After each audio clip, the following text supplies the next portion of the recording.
긍휼이 풍성하시고 사랑과 은혜가 많으신 하나님 아버지, 이제 두어 달간의 방학을 마치고 다시 저희가 킹제임스 성경신학원 하나님의 말씀 공부하기 위해서 이렇게 모였습니다. 그간 저희를 잘 지켜주시고 또 저희에게 다시 하나님의 말씀을 향한 열망과 갈망을 허락해 주심으로 저희로 하여금 다시금 하나님의 말씀을 배울 수 있는 마음과 또 모든 여건과 좋은 사정을 다 일일이 살펴주신 것을 인해서 진심으로 고맙고 감사드립니다.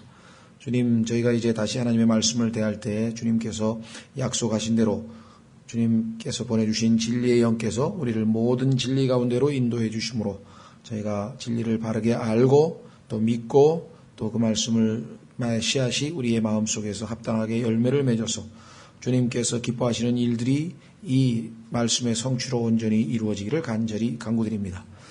주님뿐만 아니라 저희가 이 말씀들을 통해서 주님이 어떠하신 분인지 더욱 깊이 알아가고 우리 자신이 누구인지를 더욱 알아가고 참으로 한 걸음씩 한 걸음씩 완전함을 향해 나아가는 우리 모두가 되어서 하나님을 더욱 기쁘시게 하고 모든 삶에서 하나님을 영화롭게 하는 우리 모두가 될 수 있도록 도와주시고 교회 지체들 모두가 다 하나님의 말씀을 참으로 갈망하는 그러한 열정과 뜨거움을 허락해 주시기를 간절히 간구드립니다.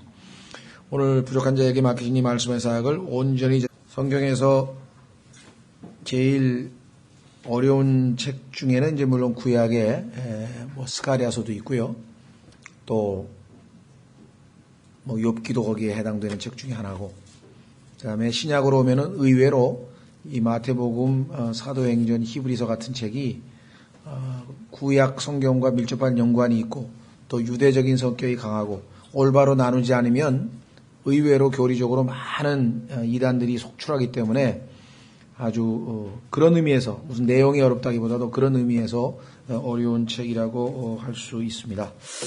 오늘 하나님 말씀 공부하기 전에 하나님께서 여러분과 저에게 예수 그리스도께서 엠마오로 가는 제자들을 만나셔서 그들에게 하나님의 말씀을 풀어주심으로 그들의 마음이 뜨거웠던 것처럼 우리에게도 그와 같은 은혜를 베풀어 주시기를 바라면서 한번 확인해 보도록 하겠습니다. 누가복음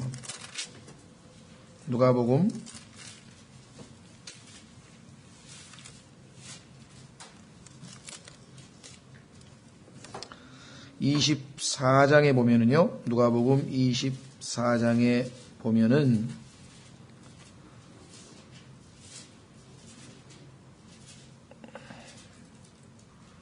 13절,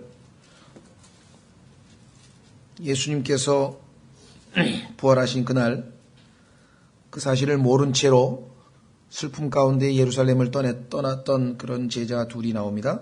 그런데 보라, 바로 그날에 그들 중에 두 사람이 예루살렘에서 60스타디온쯤 떨어진 엠마오라 하는 마을로 들어가면서 일어난 이 모든 일에 관하여 서로 이야기하더라.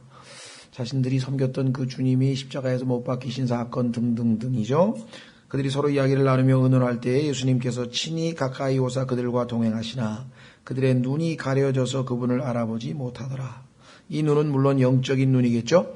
영적인 것을 알아보지 못하는 눈을 언급하겠습니다. 그들의 눈이 장님이 됐다는 소리는 당연히 아니겠죠. 그분께서 그들에게 이르시되 너희가 걸으면서 서로 주고받는 이것들이 무슨 대화이기에 슬퍼하느냐 하시니, 당연히 주님이 죽으셨으니까 슬퍼했겠죠. 그 중에 한 사람 곧 글로바라 하는 이름을 가진 자가 대답하여 그분께 이르되 당신은 예루살렘이 생소함으로 요즘 거기서 일어난 일들을 혼자만 알지 못하느냐 하거늘.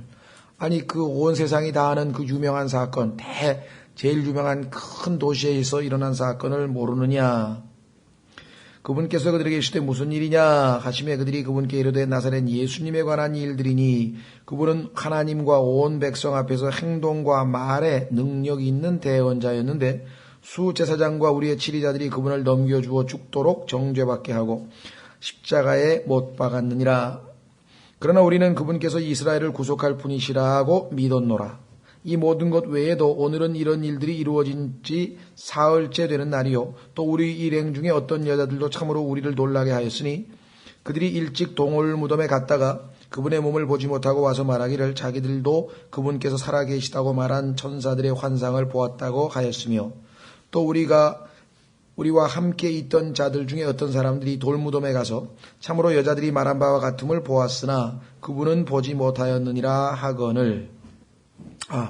부활에 대한 정보는 가지고 있었네요. 문제는 믿질 않았군요. 믿었더라면 고향으로 낙향할 이유가 없죠. 그 살아나신 주님을 만나기 위해서 주님을 찾든지. 그런데 지금 이들은 믿지 아니하였다는 것을 예수님이 말씀하시네요. 25절에 이에 그분께서 그들에게 이르시되 오 어리석고 대언자들이 말한 모든 것을 마음에 더디 믿는 자들이여. 여기 나와요. 대언자들이 말하는 것을 마음에 더디 믿는 자들이여.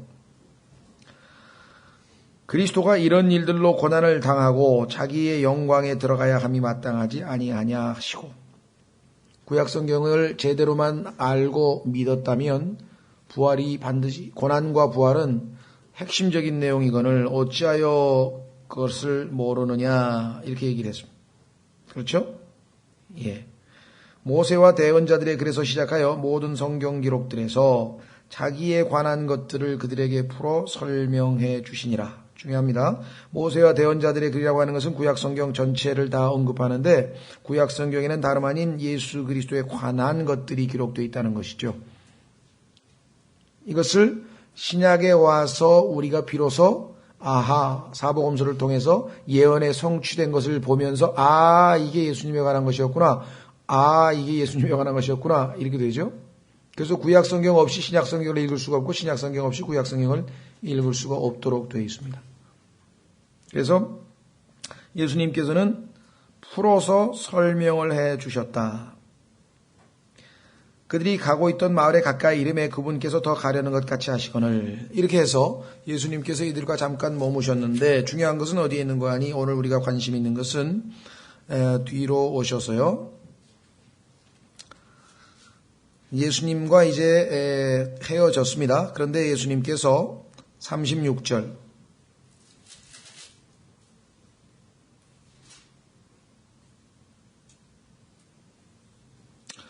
33절 죄송합니다. 제자들이 예수님께서 같이 식사를 하시고 떠나신 것을 보고 부활하신 예수님을 만났기 때문에 너무 기뻐서 머물러 있을 수가 없어서 다시 예루살렘으로 돌아가서 제자들에게 그 소식을, 이제 부활하신 예수님을 만났다는 소식을 알리러 가는 길입니다. 33절. 바로 그 시각에 일어나 예루살렘에 돌아가서 11 제자와 또 그들과 함께한 자들이 같이 모여 말하기를 주께서 참으로 일어나시고 시몬에게 나타나셨다 하는 것을 보고, 그 얘기를 들으니까 우리도 만났다는 얘기를 또 해야죠. 그래서 길에서 일어난 일들과 그분께서 빵을 떼실 때 자기들이 그분을 알게 된 일을 말하더라. 그래서 전부 다 이제 부활의 목격자들이 다시 모이게 된 사건이죠. 그들이 같이 말할 때 예수님께서 친히 그들 한가운데 서서 그들에게 이르시되, 예수님께서 다시 한번 나타나셔서 너희에게 평강이 있을지어다 하시니라. 그러나 그들이 무서워하고 놀라며 자기들이 영을 본 줄로 생각하며, 아직도 지금 못 믿고 있는 거예요. 아직도 지금 부활의 실체에 대해서 지금 정확하게 파악을 못하고 있어요. 그래서 예수님이 그들에게 다시 확인을 시켜주시러 오신 거죠. 그분께서 그들에게 이르시되 너희가 어찌하여 불안해하며 어찌하여 마음속으로 염려하느냐. 내 손과 내 발을 보라, 바로 나니라. 나를 만지고 또 보아라. 영은 살과 뼈가 없으되 너희가 보는 바와 같이 나는 있느니라. 너희가 지금 나를 영이라고만 생각하는 모양인데 그게 아니고 나는 육체적인 부활을 한 너희 주라. 40절 그분께서 이렇게 말씀하시고 그들에게 자기 손과 발을 보이시니라. 그들이 기뻐서 아직도 믿지 못하고 즉 놀라워할 때, 참 인간의 그 뿌리 깊은 아담의 속성은 여기도 드러나네요. 근데 아직도 믿지 못해. 너무나 엄청난 일이니까 그랬겠죠. 뭐 우리라고 별 수 있었겠어요? 이런 일들이 어떻게 일어날 수 있을까 하고 아직도 믿지 못하고 놀라워할 때 그분께서 그들에게 이르시되, 참으로 인내심이 많으신 주님 같아요. 그렇죠? 화도 내실 법한, 아니 벌써 지금 몇 번째인데 아직도 안 믿어? 이래야 되실 것 같은데, 믿음을 심어주시기 위해서 이번에는 영은 먹을 필요가 없잖아요. 육체를 가지고 계셨다는 것을 입증하시기 위해서 이제 잡수시기까지 하신. 여기에 너에게 무슨 먹을 것이 있느냐 하시니 그들이 구운 생선 한 토막과 벌집 한 조각을 그분께 드리매 그분께서 그것을 받으사 그들 앞에서 잡수시더라. 자, 그 다음에 이제 중요합니다. 또 그분께서 그들에게 이르시되 내가 여전히 너희와 함께 있을 때 너희에게 말한 말들 곧 모세의 율법과 대언자들의 글과 시편에 나에 관하여 기록된 모든 것이 반드시 성취되어야 하리라 한 말들이 이것들이라. 나의 율법과 대언자들의 글과 시편에 나에 관하여 기록된 것들, 그렇죠? 반드시 성취되어야 하리라 한 말들이 이것들이라 하시고, 그때 그들의 지각을 여사 그들이 성경 기록들을 깨닫게 하시며, 또 그들에게 이르시되 이같이 기록되었은즉 이같이 그리스도가 고난을 받고 셋째 날 죽은 자들 가운데 일어나는 것이 마땅하며, 또 회개와 죄들의 사면이 그의 이름으로 예루살렘에서 시작하여 모든 민족들 가운데 선포되어야 하리라. 너희는 이 일들의 증인이라. 그렇죠? 예. 자, 이렇게 해서 예수님께서 마무리를 지었는데, 왜 예수님을 만나자마자, 예수님인 것을 알자마자 그들이 예루살렘으로 와서 제자들과 다시 합류했을까? 그 내용이 바로 32절에 있습니다. 오늘 우리가 한 가지 좀 짚고 넘어갈 말씀은 32절. 여러분과 제가 하나님의 말씀을 공부할 때 이 32절과 같은 역사를 통해서 우리가 이 기쁨을 누리지 못한다면 이건 말씀을 공부하는 사람들이 마음 자세가 합당치 아니한 것이고 손해를 보는 것이죠.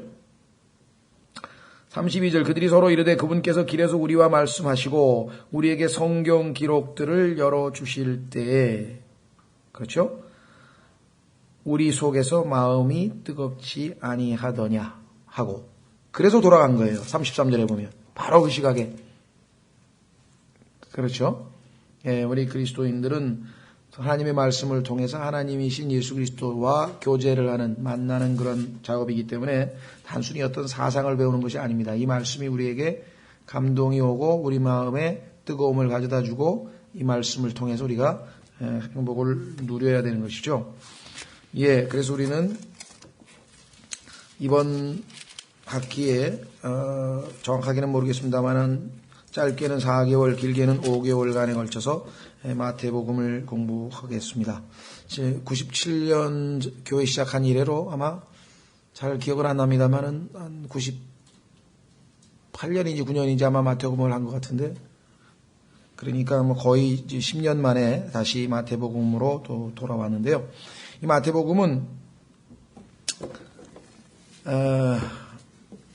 의외로 제일 잘 알려져 있는 책이면서 제일 어려운 책 중에 하나라.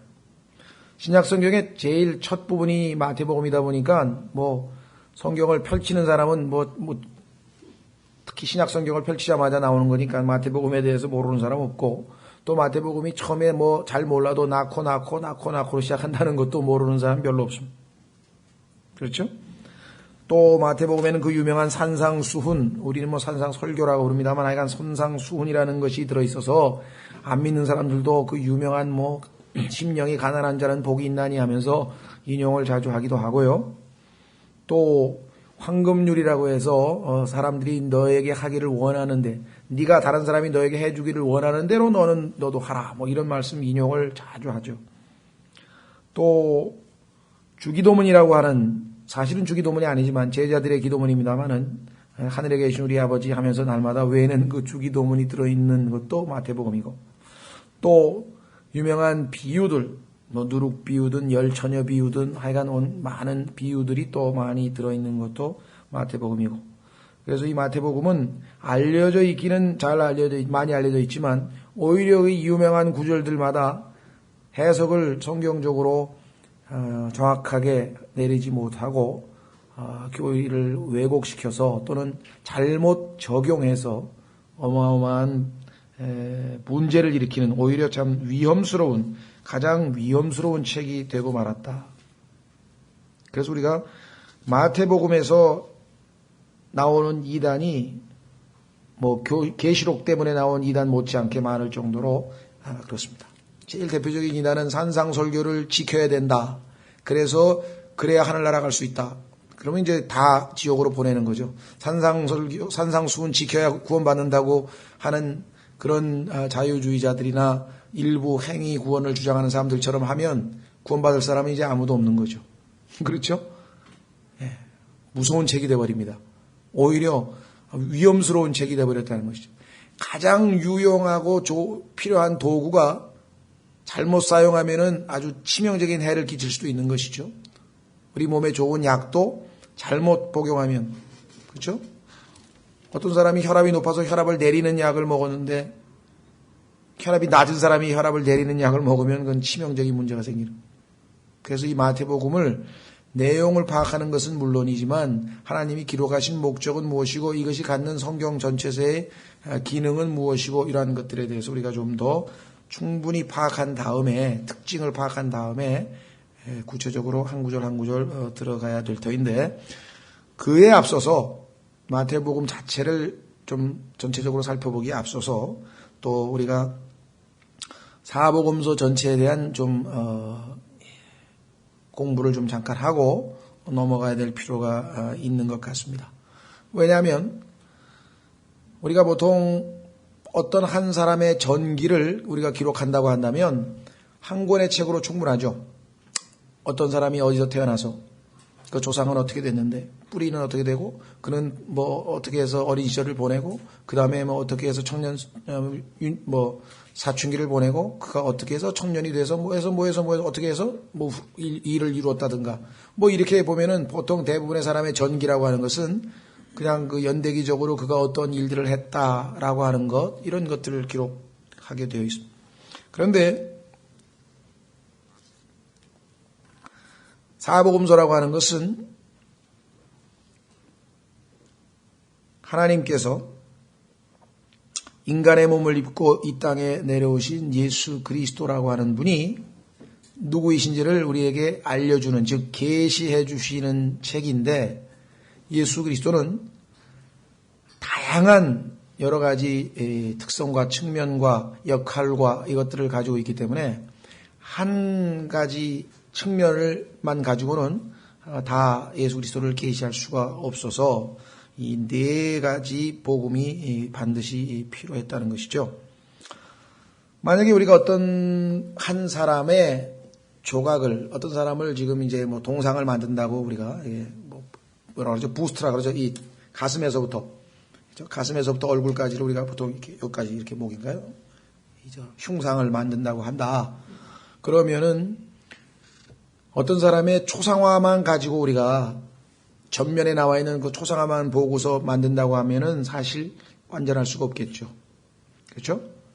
그 사람의 전면에 앞면의 초상화뿐만 아니라 뒷면의 모습도 보고 왼쪽 모습도 보고 오른쪽 모습도 보고 사방에서 그 사람을 그린 그림이 있다든가 아니면 그 사람 자체를 사방에서 다 본 다음에 그 사람의 그 흉상을 우리가 조각할 수 있지 않겠느냐 정확하게.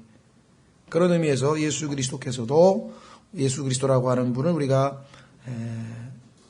어떤 분이신지를 알고자 할 때에 하나님께서는 이 네 가지 복음서를 통해서 예수 그리스도의 네 가지 측면을 우리에게 보여주시고 이 네 가지 것들이 종합해서 한 분 예수 그리스도를 계시해 주고 있다.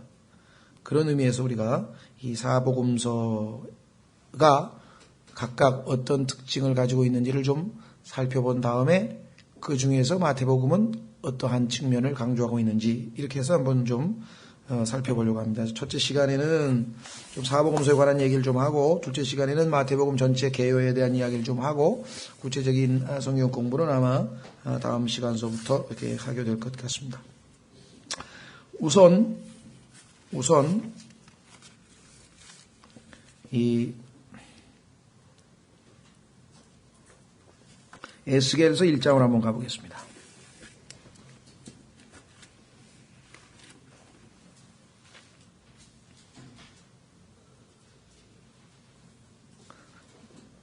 에스겔서 1장.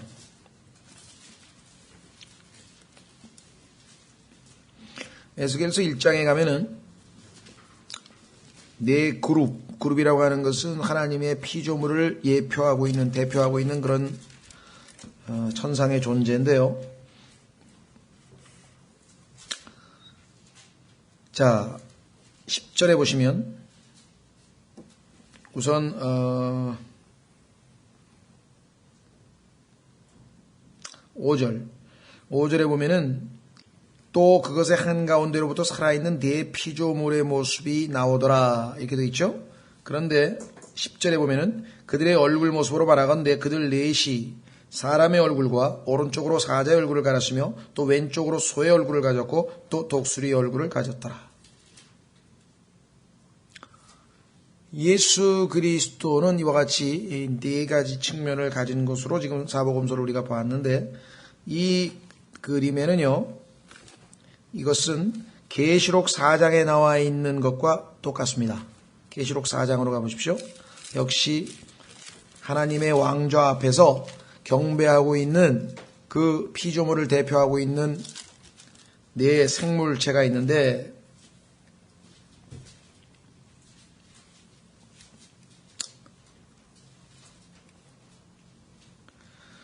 계시록 4장 6절에 보면은 그 왕좌 앞에 셋째 하늘에 지금 하나님의 왕좌가 펼쳐져 있고 그 왕좌가 있는데 수정 같은 유리바다가 있고 왕자 한가운데와 왕자 둘레에는 앞뒤에 눈이 가득한 네 짐승이 있더라. 첫째 짐승은 사자 같고 둘째 짐승은 송아지 같으며 셋째 짐승은 사람 얼굴을 가졌고 넷째 짐승은 날아다니는 독수리 같더라. 이렇게 해서 네 짐승이 등장을 하게 되는데, 바로 이 네 짐승은 예수 그리스도를 상징하는 네 가지 짐승의 모습이다. 우선 마태복음은 여러분도 아시다시피 예수 그리스도께서 유대인의 왕으로 오셨다라고 하는 것이 마태복음 전체의 주제죠. 그렇죠? 유대인의 왕이신 예수님을 계시하시는 책이에요. 그래서 이 왕을 상징하는 이 사자로서 예수님은 묘사되어 있죠. 실제로 한번 확인해 보겠습니다. 잠언 30장 30절, 예수님이 유다 지파의 사자라고 하는 칭호를 계시록 5장에서 얻으셨는데, 사자에 대해서 성경은 어떻게 평가하고 있는가? 잠언 30장 30절에 가시면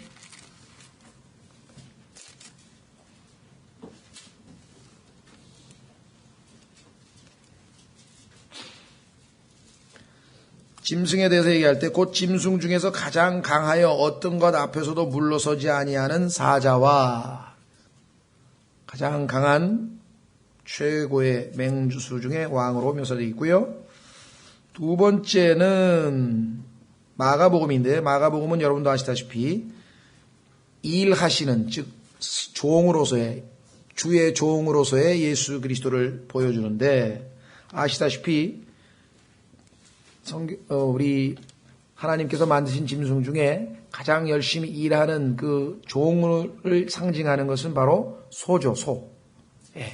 그래서 그 소가 바로 이 그룹 중에 하나였는데, 잠언 14장으로 가시면 그 소에 대해서 또 하나님께서 어떻게 평가하시는가.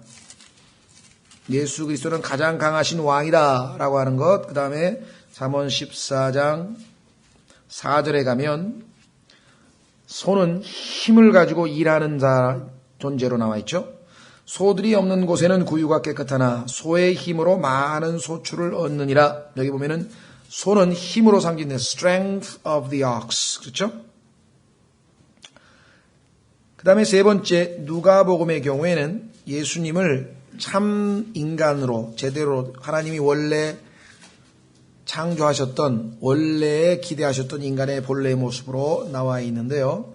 자, 호세아서 11장 4절에 보시면, 호세아서 11장 4절에 보시면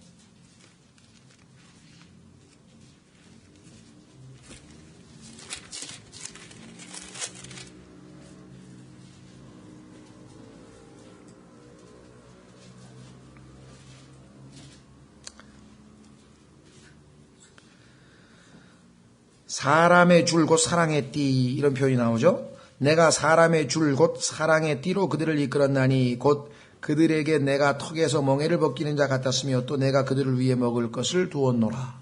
주 하나님께서 이스라엘 백성에게 자기 자신을 계시하시는데, 자신이 사람의 줄 곧 사랑의 띠, 자신이 사람 역할을 하셨다. 그래서 우리신 사람이신 예수 그리스도. 그 다음에 이제 요한복음은 아시다시피 하나님이신, 즉 주님이신 예수 그리스도를 보여주고 있죠.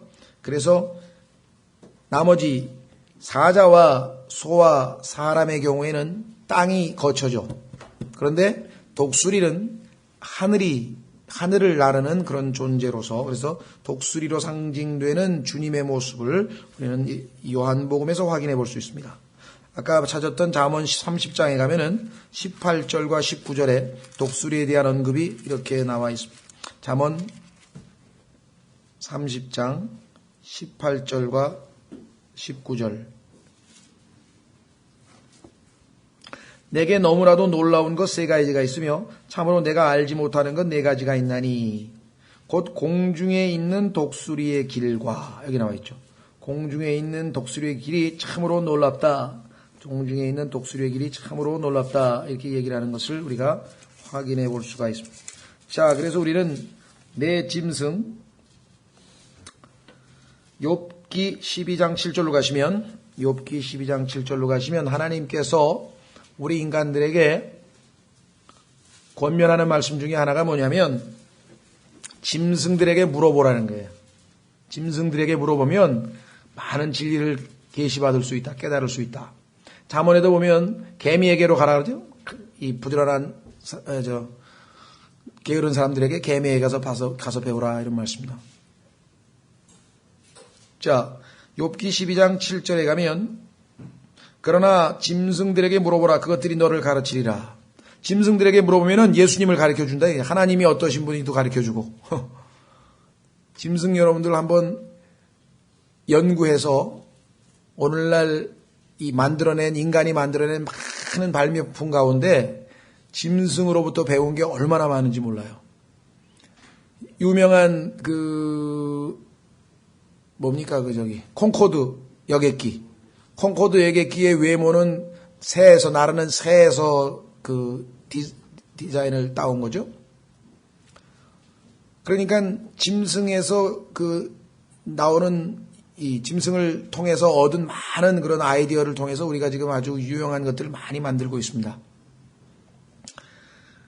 아까 말씀드린 것처럼 이 비행기뿐만 아니라요, 여러 가지 이 인간에게 유익한 것. 그러니까 단순히 영적인 지식만 가르쳐 주는 게 아니라 짐승으로부터 우리가 많은 것들을 배울 수 있어요.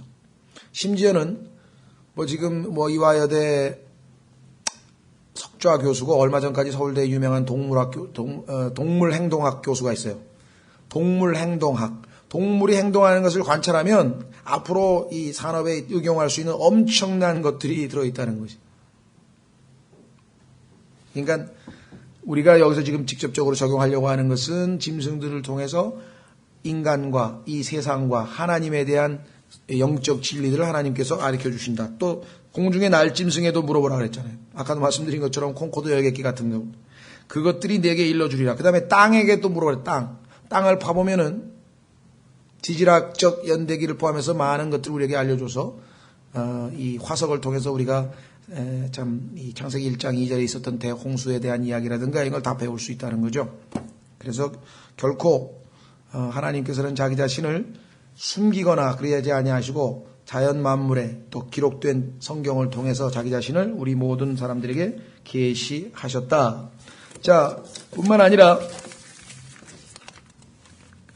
성경에 또 이 사복음서를 예표하고 있는 그러한 것이 나오는데요. 첫 번째, 마태복음은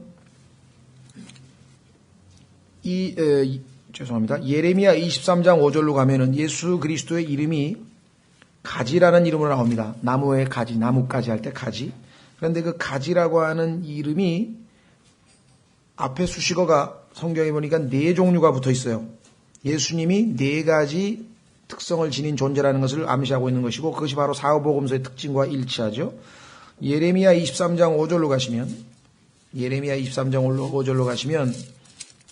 예수님의 이름이 가지는 가지인데 어떤 가지냐?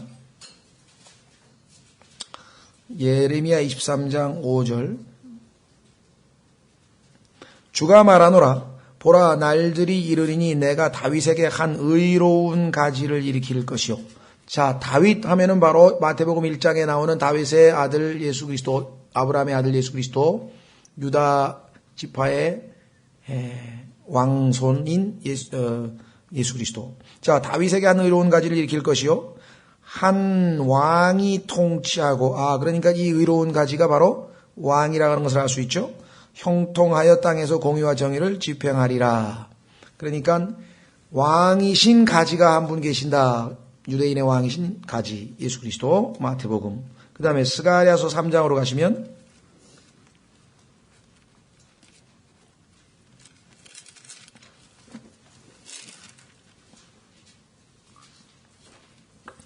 스가랴서 3장에 가면은 또 가지는 가지인데 이번에는 왕이 아니라 다른 가지입니다.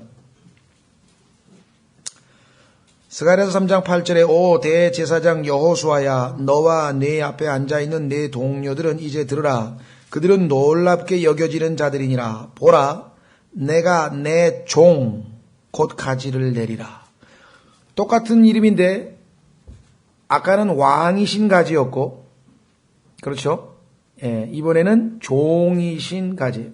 똑같은 예수님인데 마태복음은 왕이신 예수님을 계시하는 반면에 마가복음은 종이신 하나님의 종이신 예수 그리스도 가지를 보여준다. 한 장 넘기시면 6장에 보면 또 나옵니다. 6장 12절에 가면 이번에는 가지는 가지인데 그의 이름이 사람이야. 사람. 그의 이름이 사람. 보십시오. 스가랴서 6장 12절 그에게 말하여 이르되 만군의 주가 이같이 말하여 이르노라. 이름이 가지인 사람을 보라. 사람. 누굽니까? 누가복음에 계시된 예수 그리스도. 누가복음에 기록된 예수 그리스도. 그렇죠? 자, 그 다음에 이번에는 이사야서 4장으로 가시면 가지는 가지인데 그분이 주님이야 곧. 여호와야. 이사야서 4장 2절. 이사야서 4장 2절. 그날에 주의 가지가 아름답고 영화롭게 되며 또 땅의 열매가 이스라엘의 피난한 자들 위하여 심히 좋고 아름답게 되리라. 주의 가지인데요. 주님이 소유한 가지 그런 뜻도 되지만 주님이라고 하는 가지 이 어브라고 하는 것은 이 동격의 어브가 된다 그랬죠. 그래서 the city of Seoul 하면은 서울시라는 뜻이죠. 주님이라고 하는 가지다 이 말. 그러니까 하나님이신 주님이신 가지는 요한복음에 계시되어 있다. 그래서 예수 그리스도가 이렇게 네 분으로 되어 있죠. 자, 이사야서 40장 9절. 이사야서 40장 9절에 보시면 하나님께서 얼마만큼 이 사복음서에 대해서 구약에서 이렇게 여러 곳에서 언급하고 계신가. 이사야서 40장 9절 보세요. 보라 뭐라 했습니까? 보라 주 하나님께서 누구를 보는 겁니까? 9절 끝부분에 너희 누구를 보라고요? Behold your God. 내 하나님을 보라. 어디서? 요한복음에서. 요한복음에서 보면 내 하나님을 볼 수 있어요. 그 다음에 44장 1절로 가시면 이사야서 44장 1절에 가시면 이번엔 뭐라고 얘기하나 보십시오.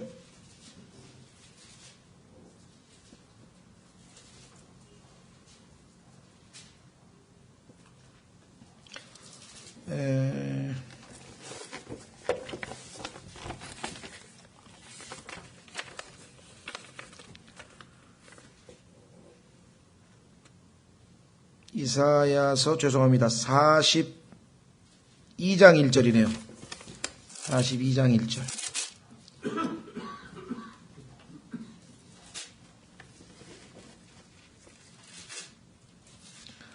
자, 여기는 지금 내가 떠워쳐주는 나의 종 내 혼이 기뻐하는 자 곧 나의 선택한 자를 보라 해서 지금 우리는 목적어를 3개를 연결시켰지만 영어에는 일단 뭐부터 나오냐면 Behold my servant.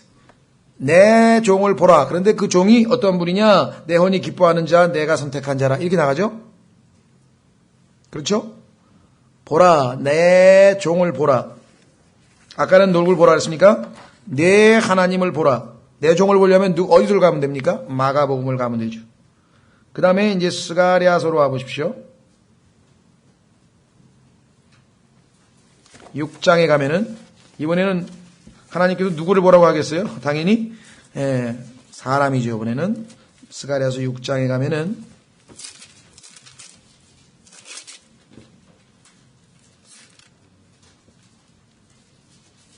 죄송합니다. 제가 스가랴서라고 했나요? 네. 6장 12절. 아까 우리가 봤죠. 이름이 가진 사람을 보라 그랬지. 이번에는 Behold the man. 사람을 보라. 그 다음에 9장으로 가면 이번엔 누굴 보라 그랬습니까? 마지막 마태복음에 나오는 왕을 보라겠죠. 9장에 아까 우리 9장 9절. 보라 네 왕이 내게 임하시느니라 그러죠. 오 시온에 따라 크게 기뻐할지어다. 오 예루살렘에 따라 크게 외칠지어다. 그 다음에 뭐라 했습니까? Behold 보라 내 왕이 내게 임하시느니라. 그래서 예수 그리스도가 왕이시고, 그렇죠? 유대인들의 왕이시고, 천국의 왕이시고, 두 번째로 주의 종, 여호와의 종, 하나님의 종이시고, 그 다음에 참 인간이시고, 그 다음에 참 주님이시오 하나님이시라고 하는 사실을 하나님께서는 여러 방면에 걸쳐서 계속해서 암시하거나 알려주고 계신 것이죠. 자, 예표적으로 한번 보시면요. 창세기 2장 10절에 보면은 강이 하나 있습니다. 여러분들 그 강이 하나 있는데 그 강이 네 가지로 나누어지죠. 창세기 2장 10절에 보면은 강 하나가 그랬어요. 원래는 강이 하나예요. 에덴에서 나가. 여러분들 땅에 에덴이 있으면 또 하늘에 에덴이 있으면 없으니까 있겠죠. 동산을 적시고 거기서부터 갈라져 네 개의 근원이 되었으니 마치 강 하나가 동산에서 흘러가면서 에덴에서 흘러나가면서 네 가지가 되면서 온 땅에 흘러나가 풍요를 가져다 주었듯이 예수 그리스도께서도 하늘에 있는 낙원을 떠나셔서 그죠? 이 네 가지의 자신의 성품과 특성을 살리신 사역을 통해서 우리 모두의 혼을 유쾌하게 하고 상쾌하게 강물이 사람들에게 풍요를 가져다 주는 것처럼 우리에게 풍성한 생명을 가져다 주시는 분으로 성경에 계시되어 있다. 또 출애굽기 26장에 가면은 여러분들 찾지 마십시오. 들어가면은 성막의 구조가 어떻게 되냐면은 성막에 들어가는 그 입구에 보면은요 기둥이 4개가 있어요. 그렇죠?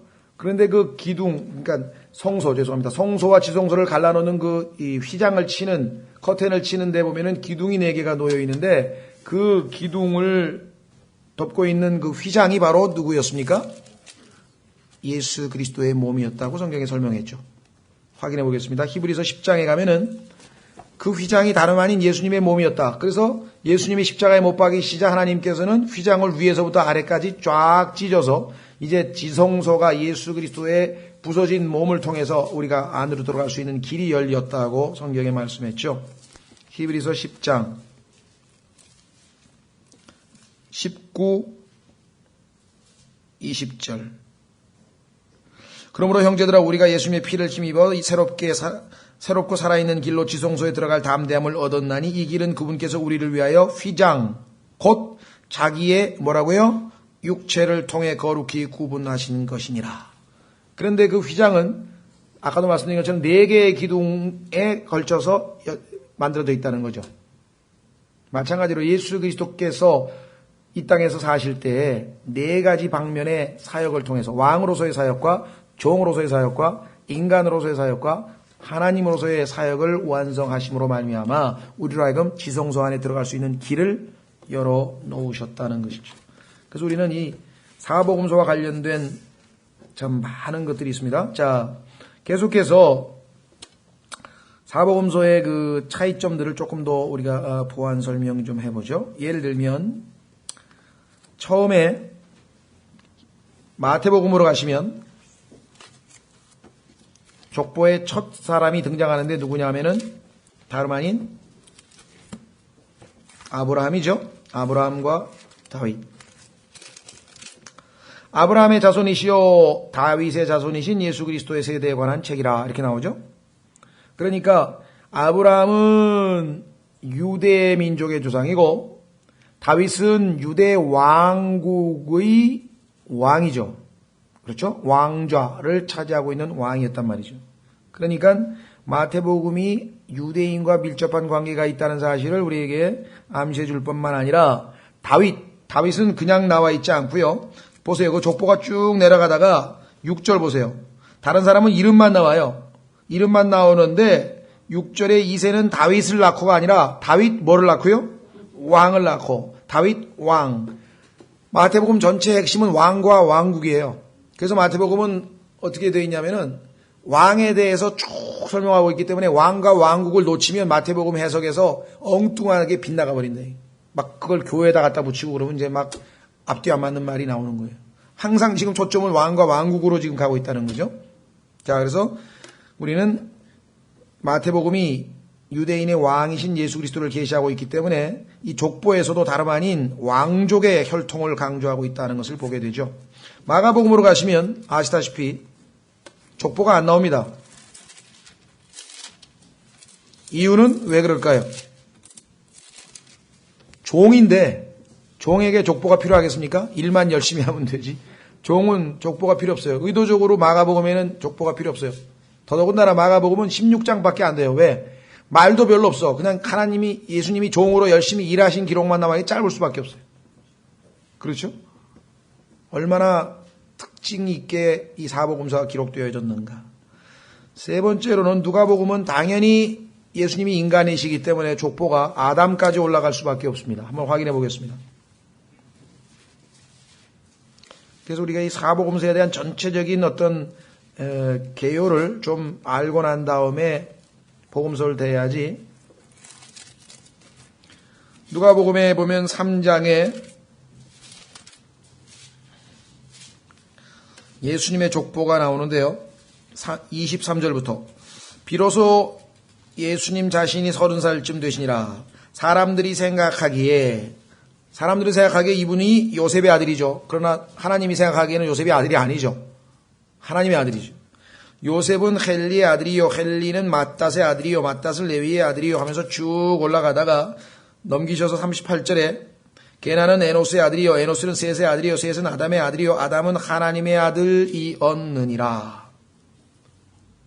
그렇게 해서 왜? 예수님은 아담이 실패한 것을 만회하기 위해서, 그렇죠? 마지막 아담으로 오신 분이시잖아요. 예수님은 인간의 몸을 입고. 그러니까 예수님의 족보가 누가복음에서는 당연히 아담까지 올라가야 되겠죠. 그래서 여기 지금 보시면 아담의 아들이었느니라. 과거 시제로 되어 있네요. 아담은 그 다음에 하나님의 아들이 신분을 빼앗겼죠. 타락함으로 말미암아. 자, 그 다음에 그러면은 요한복음에는 당연히 예수 그리스도의 신성을 다루고 있다 보니까 족보가 필요합니까? 안 필요합니까? 필요 없죠. 하나님이 무슨 족보가 필요 있겠어요? 그럼 하나님은 뭐가 필요합니까?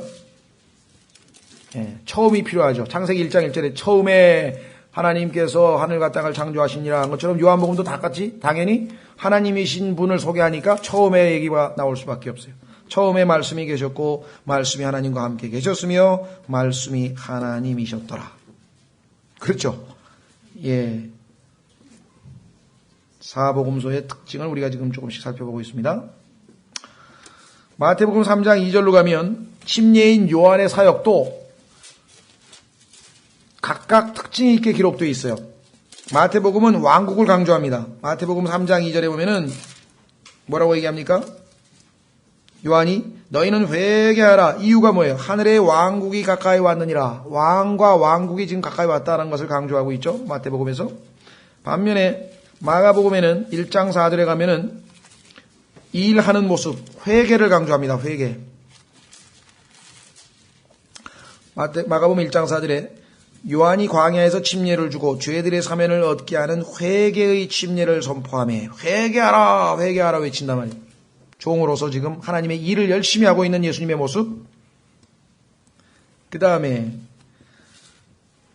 누가복음에는 사람들에게 3장 11절에 가시면 회개하라고 하면서 뭐라고 하냐면 구체적으로 어떻게 행동을 바꿔야 되느냐. 하나님이 기대하시는 인간의 참 모습은 이런 생활 방식이다. 그래서 사람의 생활 방식에 대해서 침례인 요한이 언급을 합니다. 예를 들면 누가복음 3장 11절에 겉옷이 있는 자는 하나도 없는 자에게 나누어 줄 것이요 먹을 것이 있는 자도 그렇게 할지니라. 이렇게 하면서 그들이 행실을 바꿔야 된다. 지금의 현재의 행실 가지고는 안 된다라고 하는 것을 강조하고 있죠. 반면에 요한복음은 당연히 여러분 잘 아시는 것처럼 누굽니까? 하나님의 어린 양, 하나님의 어린 양이신 예수 그리스도를 소개하고 빛이신 예수 그리스도를 소개하고 있는 것이죠. 자, 이와 같이 심리인 요한의 사역도 사복음서에서 다 다른 각도에서 그 복음서에 걸맞게 딱 어울리게 묘사가 되어 있다고 하는 것은 하나님께서 얼마만큼 사복음서의 특징을 명확하게 하고 싶으셨던가. 그렇죠? 자, 마지막 사복음서가 끝나는 장면에 하나님께서 각각의 그 일종의 뭐라 그럴까요? 지상명령, 최후의 그 임무를 부여하시는 그 명령이 나오는데 그 명령 역시도 다 사복음서의 특징에 다 맞게끔 기록되어 있어요. 확인해 보겠습니다. 마태복음 28장.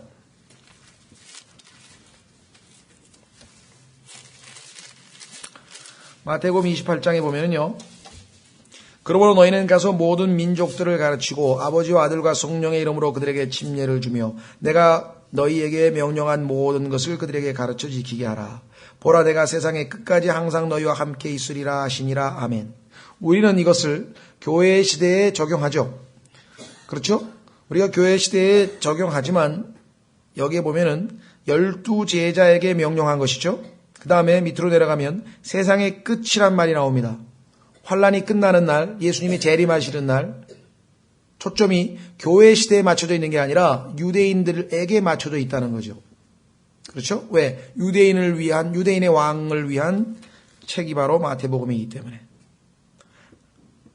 반면에 마가복음의 경우에는 기적을 베풀면서 일하면서 모든 피조물에게 복음을 전하라. 일꾼으로서의 모습이 나와 있죠. 보세요. 마가복음 16장 15절, 마가복음 16장 15절에 보시면 그분께서 그들에게 이르시되 너희는 온 세상에 가서 모든 피조물에게 복음을 선포하라. 그랬죠? 20절에 가면 그들이 나가서 모든 곳에서 복음을 선포하며 주께서 그들과 함께 어떻게 합니까? 일하시며 일하고 계시죠? 여전히 하늘에서도 우리를 통해서 지상의 일꾼들을 통해서. 반면에 누가복음의 경우에는 어떻게 되는가? 이 시대에 죄사함에 대한 언급을 하고 있어요. 누가복음 24장에 보면은 45절서부터 49절까지 예수님께서 마지막 하시는 발언이 무엇인가? 구원이 온 세상에 다 임할 수 있다는 얘기죠. 누가복음 24장 45절.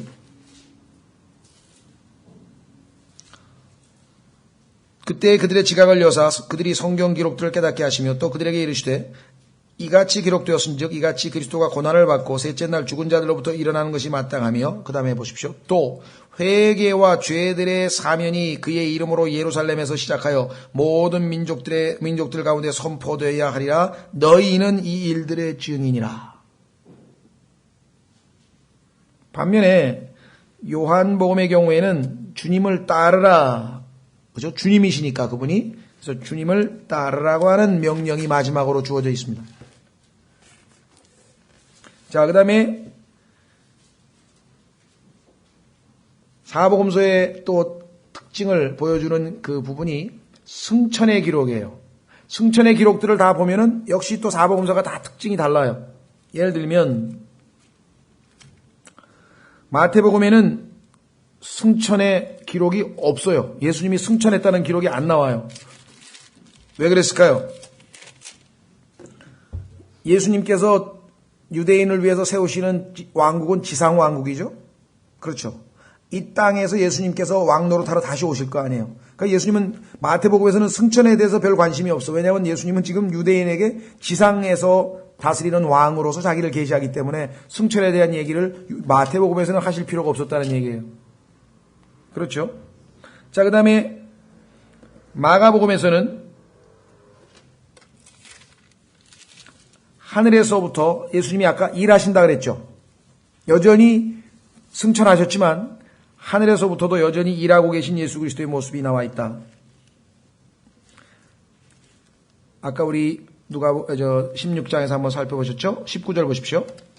마가복음 16장 19절에 보면은 승천 기록이 나오기는 나옵니다. 마가복음에는. 마태복음 안 나온다 그랬어요. 그런데 이렇게 주께서 그들에게 말씀하신 뒤에 하늘로 올려져서 영접을 받으시고 하나님 오른편에 앉으시니라. 그들이 나가서 모든 곳에서 복음을 선포하며 주께서 그들과 함께 일하시며 그러니까 계시기는 하늘에 계신데 여전히 일하시는 모습으로. 반면에 누가복음에는 어떻게 승천이 기록되어 있는가? 50절. 누가복음 50절서부터 승천 기록이 일부 성경들에는 많이 빠져 있습니다. 개역 성경은 아마 이렇게 다른 사본에는 없음 아마 이렇게 해놓고 들어있긴 들어있을 거로 기억하는데 영어 성경에 보면 아예 삭제된 승천 기록을 빼버린 기록들이 굉장히 많아요. 자, 더더군다나 보십시오. 50절. 그분께서 그들을 데리고 베다니까지 나가서 손을 들어 그들을 축복하시더라. 그분께서 그들을 축복하실 때 그들을 떠나 위로 올라가 하늘로 들어가시니라. 이 구절이 삭제되어 있다는 것이죠. 위로 올라가 하늘로 들어가시니라. 이걸 싹 빼버리고 그들을 떠나가시니라. 이거 끝내버렸어요. 더더군다나 그들이 그분께 경배했다는데 이 경배도 빼버려요. 왜? 그분이 하나님이심을 입증하는 건데도 삭제됐죠. 그래서 여기에 보시면 승천하시긴 하시는데 우리말로는 능동으로 되어 있죠. 영어로 보면은 was departed from the carried up into heaven. 그분을 천사들이 모시고 갔다고 하는 것으로 묘사되어 있는 거죠. 예, 그래서 인간으로서 예수님, 하나님의 도우심을 받아서 하늘로 올라가시는 모습. 성경에 보면은 예수님의 부활에 대해서도 마찬가지입니다. 예수님이 하늘로 올라가셨다 이렇게 되어 있는 것은 신성을 지니신 능력 있는 예수님을 얘기하지만 수동태로 돼서 예수님께서 그러니까 일으켜지셨다 이렇게 기록되어 있는 데는 바로 인간으로서의 하나님께서 그를 일으키셨다는 뜻이겠죠. 초점이 틀리다는 거예요. 그 다음에 당연히 요한복음에는 필요할까요? 안 필요할까요? 승천이. 예수님은 승천이 필요 없죠. 왜? 요한복음 3장에 보니까 예수님은 지상에 있을 때도 하늘에 동시에 계셨잖아요. 확인해 보겠습니다. 요한복음 3장에 가면은 예수님께서는 자신이 지상에서 말씀하시면서 자기가 하늘에 있다고 말씀하신 분이에요. 그러니 승천에 대한 기록이 필요 없는 것이죠. 확인해 보겠습니다. 요한복음 3장 13절. 왜냐하면 다른 성경 구절들이 이 구절을 또 변개시켰어요. 왜 그렇겠습니까? 믿을 수가 없다는 거지. 아니 예수님이 지금 지상에 있는데 예수님이 말씀하시기를 하늘에서 내려온 자 곧 하늘에 있는 사람의 아들 외에는 아무도 하늘에 올라가지 아니하였느니라. 아니 지금 하늘에 있대요. 지금 땅에서 말씀하고 계신데 예수님은 전능하신 하나님이시니까 땅에 계실 수 있고 하늘에 계실 수 있죠. 그러니까 이걸 못 믿겠다 이걸 또 삭제시킬 거예요. 자, 우리가 이렇게 지금 사복음서에 대해서 자세하게 살펴보는 것은 이런 것들이 충분히 고려되지 않은 채 사복음서를 이 특성을 고려해서 문맥을 볼 때 이것은 종으로서의 예수 그리스도에 초점을 맞췄구나. 왕으로서의 예수 그리스도에 초점을 맞췄구나. 하나님으로서의 예수 그리스도에 초점을 맞췄구나. 참 인간으로서의 예수 그리스도에 초점을 맞췄구나. 그래서 하나님께서 그 면을 부각을 했구나. 정면에서 사람을 바라볼 때 강조해야 될 점이 있고 뒤에서 바라볼 때 강조해야 될 다 틀리잖아요. 근데 이거를 그냥 두리뭉실 해가지고 우리가 막 섞어버리면 곤란하다는 얘기죠. 자, 그 다음에 하나만 더 하죠. 이게 이걸 사복음서의 특징 우리가 여기서 하면은 한 학기 내내 다 비교해야 되니까 특징만 좀 설명해 드리려고 하니까 1시간 정도면 충분할 것 같아서 마지막으로 우리가 고려할 사항은 뭐냐면 예수님께서 오신 목적을 말씀하실 때에도 내가 왔노라 이거 하러 사복음서에 다르게 말씀하셨어요. 그러면 예수님이 거짓말했냐? 왜 여기서는 이거 하러 왔다 그러고 저기서는 저거 하러 왔다 그러고 그게 아니고 그 특징에 맞게끔 예를 들면 마태복음 5장 17절 마태복음 5장 17절 보면은 예수님이 오신 목적을 이렇게 말씀합니다. 내가 율법이나 대언자들의 그를 폐하러 온 줄을 생각하지 말라. 폐하러 오지 아니하고 성취하러. 그래서 마태복음에서 제일 많이 나오는 표현 중에 하나가 뭐냐면요. 이것은 무슨 구약의 말씀을 성취하려 함이라. 이 말씀으로 이 말씀이 성취되었느니라.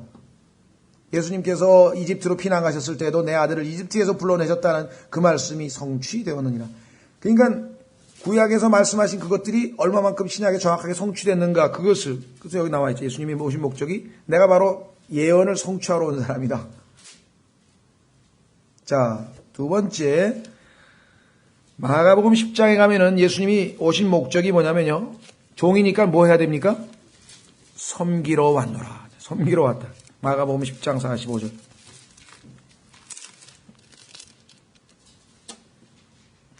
사람의 아들은 섬김을 받으러 오지 아니하고 도리어 섬기며 자기 생명을 많은 사람의 대속물로 주려고 왔느니라. 섬기러 왔노라. 반면에 누가복음 19장에 가면은 예수님이 오신 목적은 인자가란 말 씁니다. 인자란 말을 쓰죠. 누가복음 19장 10절. 사람의 아들은 잃어버린 자를 찾아 구원하러 왔노라. 사람의 아들은 잃어버린 자를 찾아 구원하러 왔노라. 요한복음 5장으로 가면 예수님께서는 자신이 오신 목적에 대해서 이런 표현을 씁니다. 내가 왔노라. 근데 뭐라고 얘기하냐면 여기는 5장 43절.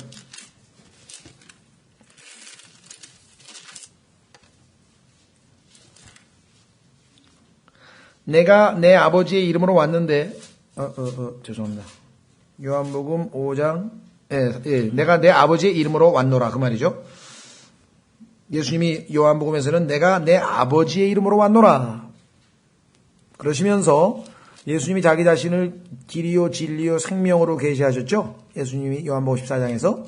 그러시면서 끝부분으로 가보십시오. 요한복음 18장에 가면은 예수님께서 오신 목적을 진리를 선포하러 왔다. 본인이 진리이시고 그러시기 때문에 진리를 선포하러 오셨다. 요한복음 18장 37절. 요한복음 18장 37절. 그러므로 빌라도가 그분께 이르되 그러면 네가 왕이냐 하니 예수님께서 대답하시되 내가 왕이라고 네가 말하는도다. 내가 이런 목적으로 태어났으며 이런 까닭으로 세상에 왔나니 곧 나는 진리에 대하여 증언하려 하노라. 진리에 대하여 증언하는 것이 내가 온 목적이다. 이렇게 말씀합니다. 왜? 자기가 바로 진리이신 분이시기 때문에 그렇죠. 예, 그래서 우리는 사복음서가 구약 성경과 밀접한 관계가 있고 구약에 예언되어 있는 예수 그리스도를 네 가지 각도에서 조명하면서 예수 그리스도를 계시해 주시는 그러한 아주 위대한 책이기는 하나 한 가지 조심해야 됩니다. 사복음서를 평가절하하려고 하는 것이 아니라 사복음서는 주로 예수님께서 하신 사역에 대한 사건 기록과 예수님의 가르침과 예수님에 대한 그 십자가의 죽으심과 부활과 승천 이런 사건 기록을 주로 해놨잖아요. 그것들이 갖는 의미를 설명하는 것은 바울 서신에 설명이 되어 있다. 예수님이 죽으신 게 무슨 의미를 갖고 있는지, 승천이 어떤 의미를 가지고 있는지, 그렇죠? 예수님께서 하신 그 일들이 갖는 의미를 설명해 주는 책은 다름 아닌 바울 서신이라고 하는 것이죠. 그래서 우리는 사복음서가 1차적으로 역사적 기록이기 때문에 거기에는 우리 신약 교회의 완전한 교리들이 사복음서에는 충분히 들어있지 않아요. 그래서 그 사복음서에서 일어난 여러 가지 사건들의 의미를 부연 설명하면서 교리를 확립하고 있는 것은 당연히 바울의 서신서죠. 그래서 요한복음 16장에서 예수님께서는 지금은 내가 너희들에게 지금 다 얘기할 수가 없다. 너희가 감당할 수가 없기 때문에. 그러나 성령께서 오시면 너희에게 이제 다 이야기해 줄 거라 그랬죠. 미래 일도 얘기해 주고. 그래서 예수 그리스도 어떤 분들은 사복음서가 진짜 성경이다. 예수님이 하신 말씀하고 예수님이 에 관한 거니까. 그 나머지는 마치 무슨 바울이 개인적으로 뭘 한 것처럼 오해하는데 그게 아니죠. 구약 성경만 있으면 만약에 구약 성경만 있고 사복음서가 없으면은 구약에 나와 있는 그 성막에 관한 것부터 시작해서 수없이 많은 예표들이 뭔지를 설명할 수가 없는데 사복음서를 통해서 그게 다 성취되고 풀렸잖아요.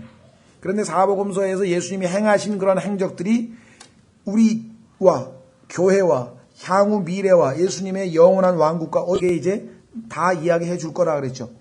미래 일도 얘기해 주고. 그래서 예수 그리스도 어떤 분들은 사복음서가 진짜 성경이다. 예수님이 하신 말씀하고 예수님이 에 관한 거니까.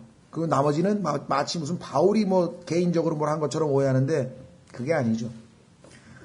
구약 성경만 있으면 만약에 구약 성경만 있고 사복음서가 없으면은 구약에 나와 있는 그 성막에 관한 것부터 시작해서 수없이 많은 예표들이 뭔지를 설명할 수가 없는데 사복음서를 통해서 그게 다 성취되고 풀렸잖아요. 그런데 사복음서에서 예수님이 행하신 그런 행적들이 우리와 교회와 향후 미래와 예수님의 영원한 왕국과 어떤 관련이 있는지를 알려면 당연히 또 서신서를 공부해야 된다는 것이죠. 성경은 이와 같이 하나의 연합적으로 유기체가 되어 있는 것입니다.